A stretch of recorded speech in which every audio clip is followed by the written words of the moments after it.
Bonjour à tous, c'est Stéphanie, j'espère que vous allez bien. Alors déjà, premièrement, je souhaitais vous souhaiter les meilleurs vœux pour cette année 2023. Donc comme vous voyez, donc moi elle a démarré fort. Donc voilà, donc en fait par un souci de facilité, pour pas perdre de temps, en fait j'ai fait le tirage des cartes juste avant.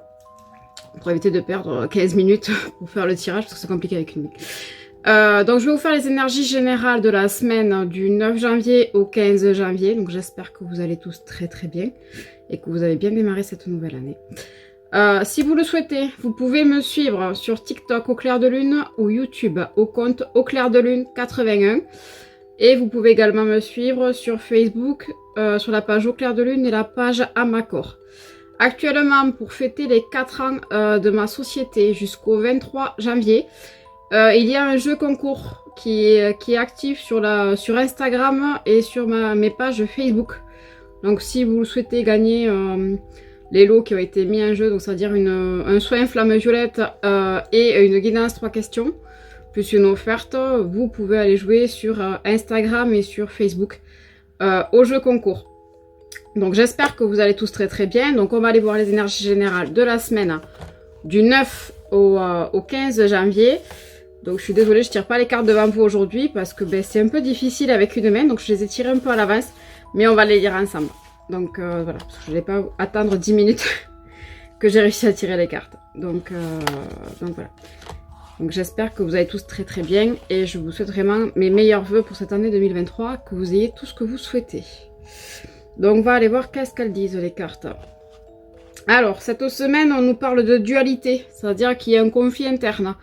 Dans le sens où il y a quelque chose à nous qui n'est pas aligné à qui nous sommes. C'est-à-dire que ça peut être ces deux opposés qui se passent à nous. Et donc il y a ce conflit. On nous parle que c'est un lien avec des choses qu'on peut refouler. C'est-à-dire que ça peut être des émotions qu'on refoule, des pensées qu'on refoule aussi. De la culpabilité. On précise qu'il y a de la culpabilité qu'on peut refouler et on nous précise que le moment est venu de nous en libérer. Que cette phase-là, elle est là pour nous apprendre à nous libérer de tout ce qui nous limite. Et surtout de cette culpabilité qui n'a pas lieu d'être. Donc voilà.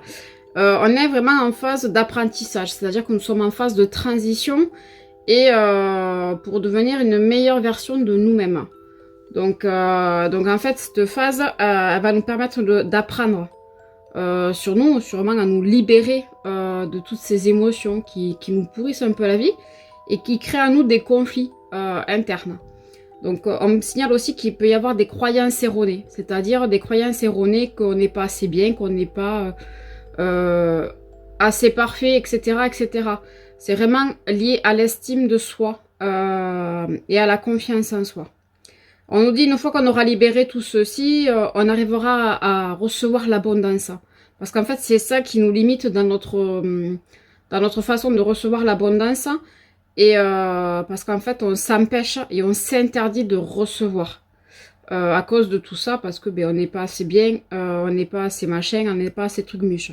On insiste vraiment sur le fait qu'il y a vraiment ces croyances erronées qui en fait n'ont plus lieu d'être et qu'elles vraiment nous pourrissent la vie.